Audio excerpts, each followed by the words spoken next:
Hello Internet, my name is Quinn and this is Blondihacks. It's an exciting day on the Pennsylvania A3 Switcher locomotive project today. I'm going to finish the tender trucks. So we're going to have something that's finally rolling and it's really going to start to look like a train. Lots and lots of challenging operations in this one, so let's go.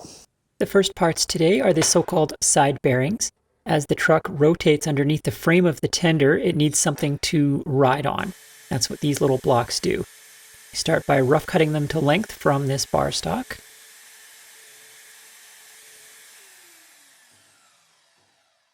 Many of the surfaces on these parts will be the original factory stock surface. They're not going to be machined on every surface, so for parts like this, I like to clean them up with some Scotch-Brite all the way around. Makes them look nicer and also makes it easier to set things up accurately and repeatably if there isn't a lot of old factory crud and such on the surfaces of the parts. Now I start by facing them all down to length. This process is one you've seen me do a lot. I face one side nice and clean, then flip it around and put it up against an end stop to be repeatable, and then I machine this guy down, taking measurements as I go until I get to the desired final length. Once I have a machined surface on both ends, I can take a measurement, then punch that measurement into the x-axis on my DRO, and then simply machine down to the desired dimension. After the first one is done, the rest can then quickly be done using the end stop. One more setup for these parts. I've got them all set up on edge now. I'm going to center up first of all with the edge finder. And once again, I've got an end stop so I can repeat this position for all the parts. And I'm going to machine a groove down the center. This hollowed out area creates two elevated pads on each end of the part, and those are the actual bearing surfaces that the tender frame rides on.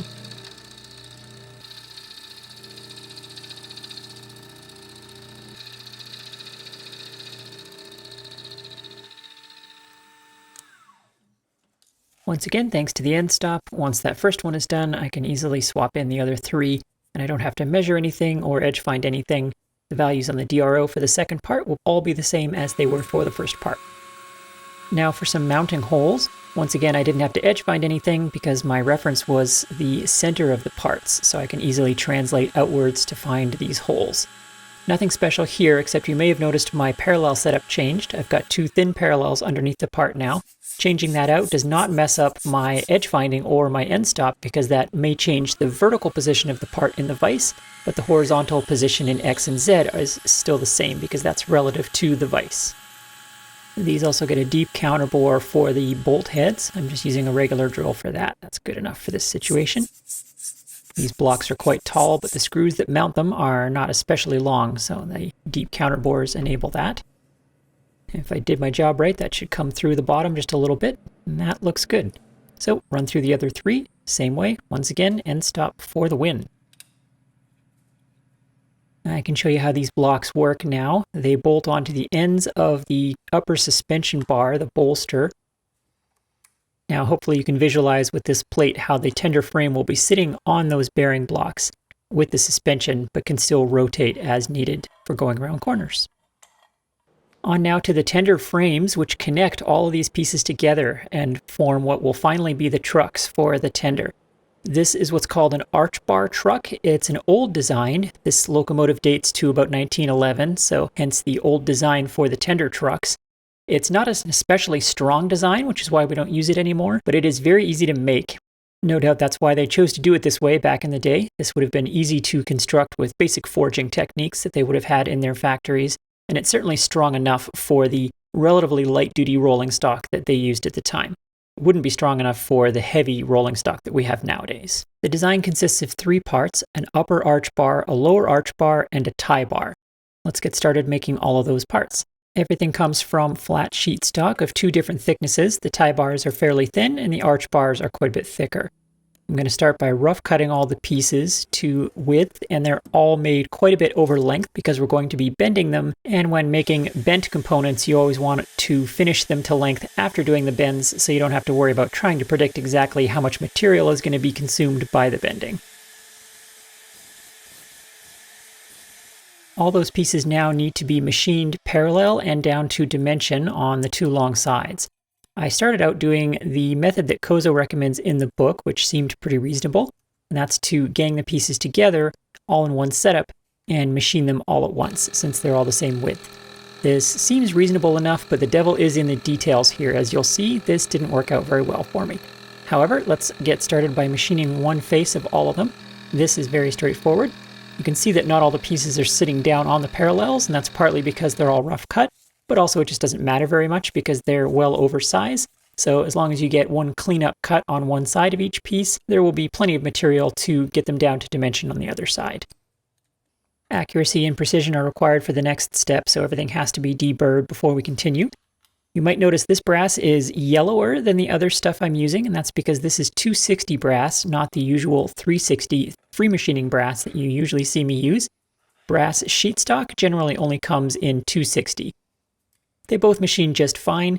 260 does leave quite a bit heavier and nastier burrs though, so it takes a little bit more work to get them cleaned up after a cut. What Kozo suggests then to finish these parts is to put them all in the other way around with the machined surfaces down against the parallels and once again machine them all at once. Now I knew that the challenge with this was going to be getting each piece sitting down properly on the parallels.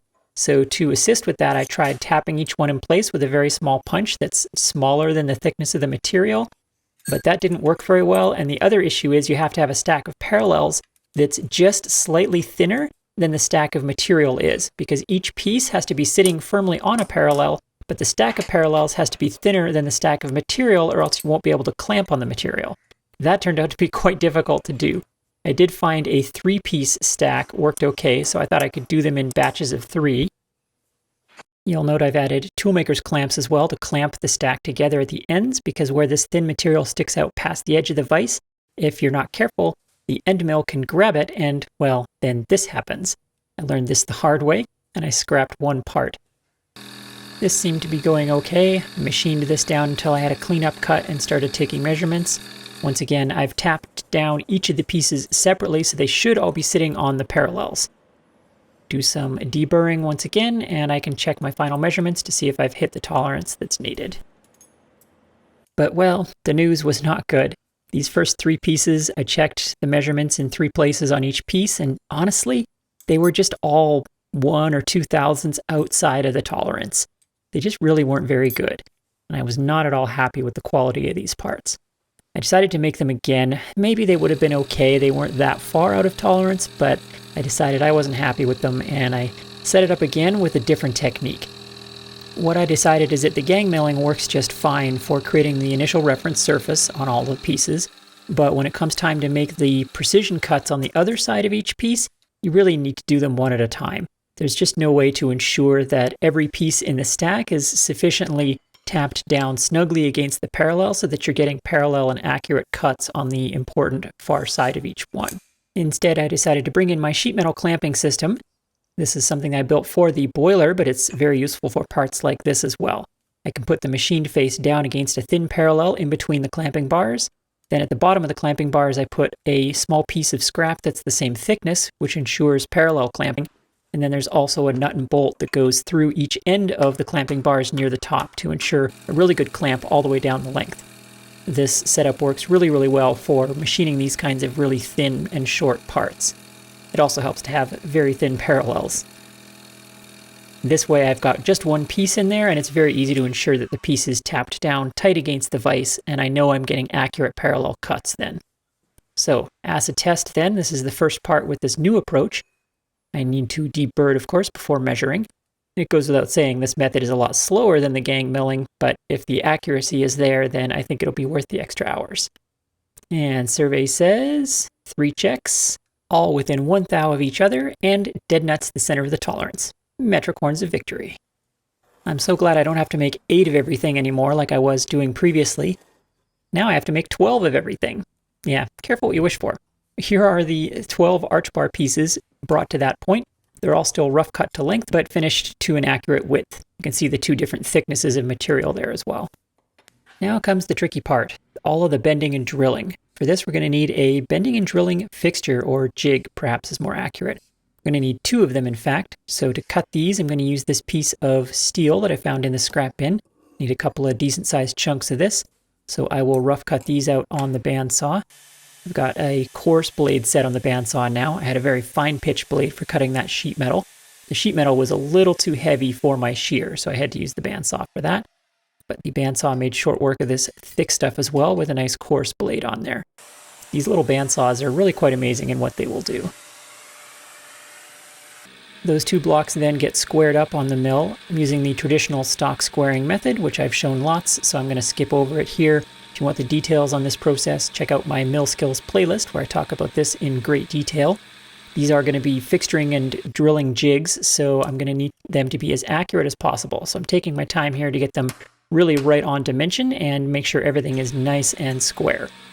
Error is a transitive property in machining, so if you make errors in your jig, that error will be telegraphed into everything you make with that jig, of course. With the two blocks nicely squared up, now I can get to adding features. You'll see how these blocks work in a minute. It's going to be pretty confusing here for a moment, but bear with me.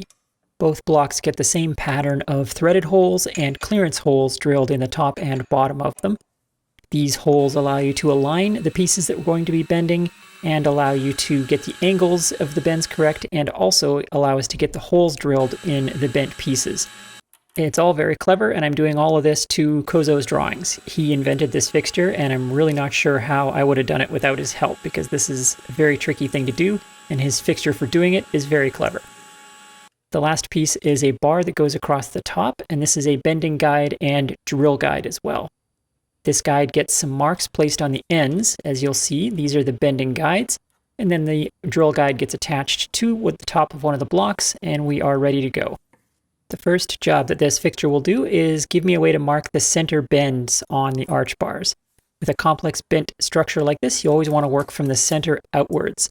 That way, whatever errors you make in those bends get pushed to the extremities of the part where they will be cut off. You can see how the fixture allows me to mark both sides of the initial bends and get them the right distance apart. Once I've got all those pieces marked, it's over to my little bending brake to put the bends in them.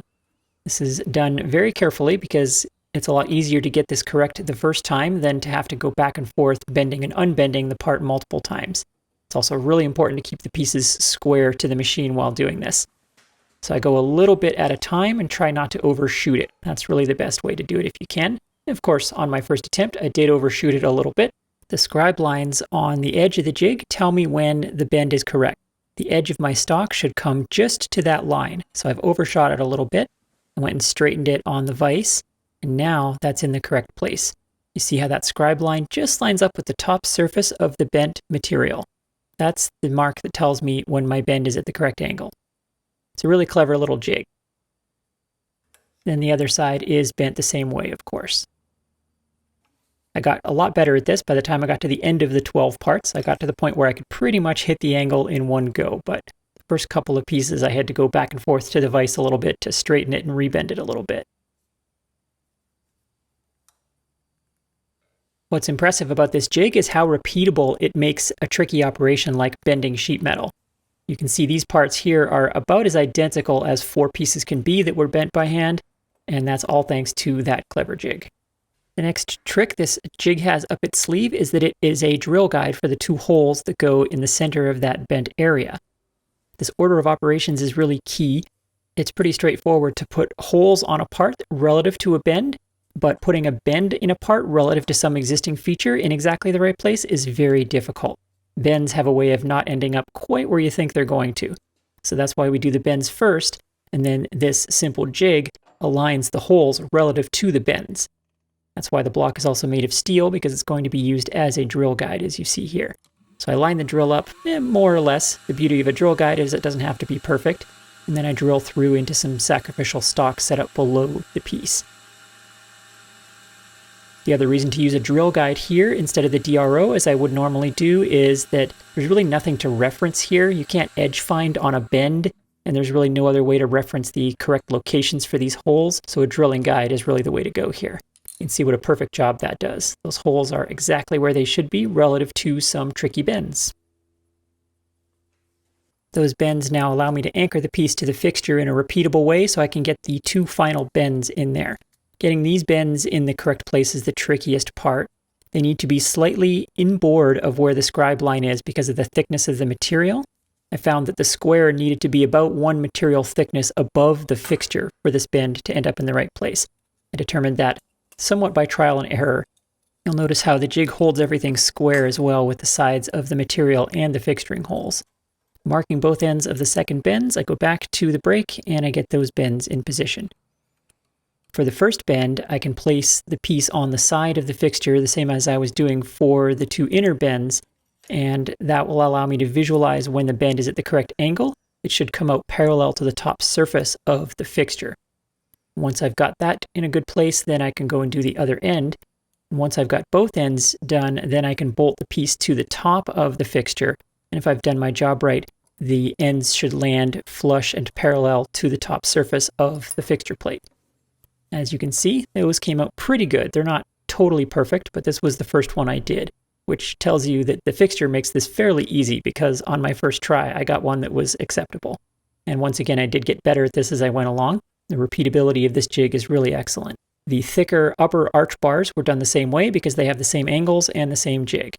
For the lower arch bars, they have a much steeper angle, so for that we use the larger block, which works the same way, it's just taller. Here's one of the upper arch bars in manufacture. You can see I'm using the exact same process, but the taller jig block allows me to get the bends in the correct place. For the outer bends, I had to remove the table on my little sheet metal machine because the pieces here are too long because of the much steeper angle. I didn't have room to get the whole piece in there. That worked out just fine. Once again, you can see how the taller jig works the same way, using the same references, and made it, once again, very, very easy to get these really quite complex parts drilled and bent in a very repeatable and accurate way. I'm really impressed with how easy this was. I'm not done with those bends yet, though. Anytime you bend metal, you get material that pushes outward on the inside of the bend, as you see here, because you're deforming the material, you're making it fit into a smaller space. That material has to go somewhere, and so it pushes to the outsides of the corners. The effect that has is it makes it clear that this is a toy piece that's been bent. It's a small piece of material rather than a big, heavy, full-size bar that's been forged into shape.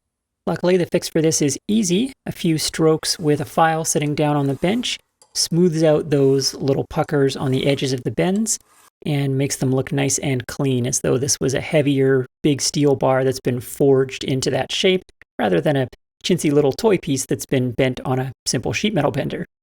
Back to the magic jig now. It's got one more trick up its sleeve, and that's to drill the outer 4 holes that are required. I can clamp each piece now to the jig with the drill guide bar in place and use it, as the name suggests, as a drill guide to drill through. Now, I made this drill guide out of brass, which is not ideal. Steel is always better for a drill guide because brass wears out very quickly, but this only has to survive for a handful of holes, and I was very, very careful not to chew up the holes on the drill guide. Getting exciting now, I can start doing some mock-up assembly before we do the final few steps to these arch bars. The lower arch bar and the tie bar together form the bottom surface of the columns in which the suspension bolsters ride, and then the wings of those two parts, as you can see, form the upper and lower support for the journal boxes. The journal boxes slide right in there and bolt in top and bottom. It's really quite an elegant design, even if it isn't necessarily the strongest thing in the world. Finally, the upper arch bar goes over top of everything to tie all those pieces together. Pretty much all that's left now is to trim the ends to be flush with the journal boxes. You can see now why that order of operations is so crucial and why we leave the pieces long.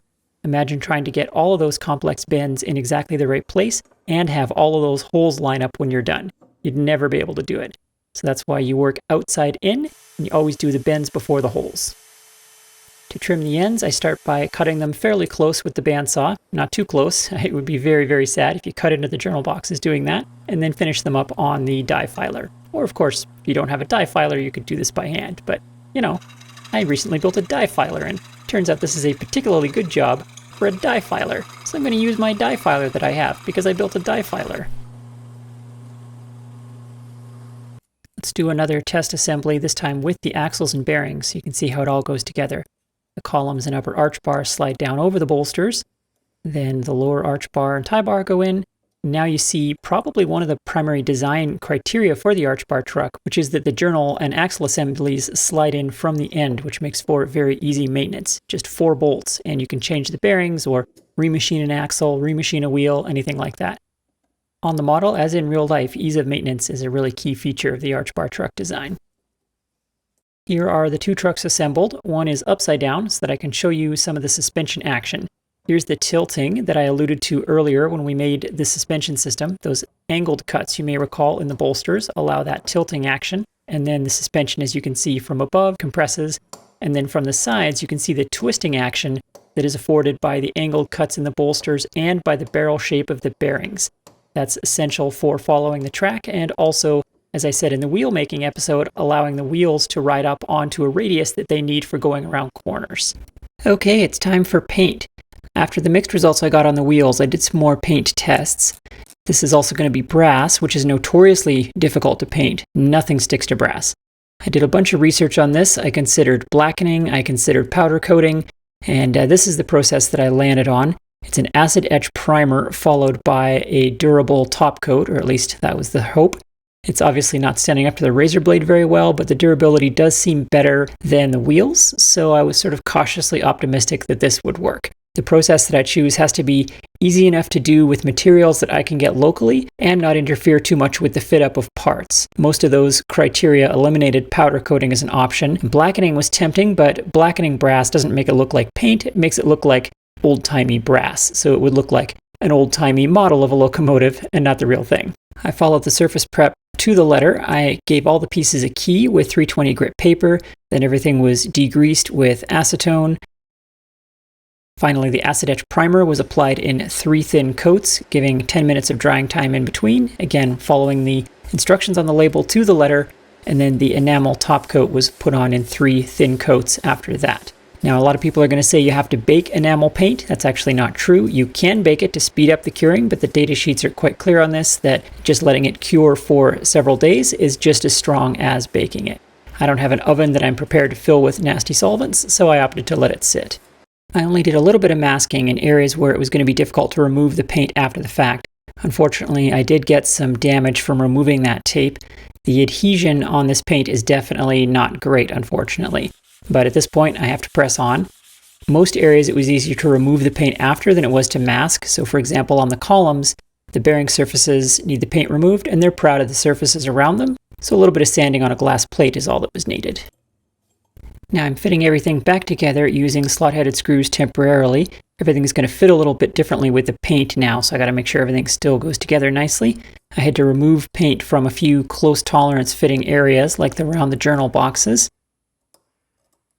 Once everything was fitted back together, then I got a whole bunch of tiny brass hex bolts that I purchased. I didn't feel like making these, so I went and bought some, and I primed and painted those, and then I replaced the slot-headed screws one by one after cutting all the hex head bolts to the various custom lengths that are required here. Obviously there was damage to the paint during assembly, and the paint on the bolt heads didn't survive super well, so I had to do some touch-ups with a brush after the fact.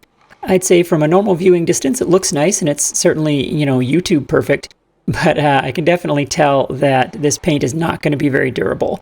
The adhesion to the brass is not great, so I am going to be revisiting my painting system for future components on this locomotive. By YouTube law, this is where I would show you the one angle from which the part looks perfect to make you think that I'm perfect, but well, that would require there to be an angle that looks perfect. Painting brass is really difficult. I've done a lot of research on this. All the advice I got for painting brass from experts was unfortunately mostly to use specialty products like Scale Coat, which are for brass, but are discontinued, as is often the problem in model products. Or people suggested I use specialty solvent-based paints that I can't get locally and can't be shipped because the courier companies won't ship solvents like that. I'm certainly interested in advice if you have experience painting small to medium-sized brass things, but painting is one of those things that everybody fancies themselves an expert on, so if you don't have specific experience painting brass with outdoor durable paints, then, maybe assume I already know what you're going to say. Well, there you go. Despite the difficulties painting, I'm pretty happy with how these things came out. Certainly from normal viewing distance, they look beautiful. And well, this locomotive is going to be a runner, not a showpiece anyway. And I'm sure I'm going to have to repaint these trucks at some point in the not too distant future when the paint starts chipping off. However, I'm excited about where I am right now. It's really starting to look like a train. Thank you very much for watching. Thanks to my patrons for all the support who keep me going through all of these challenges. And I'll see you next time.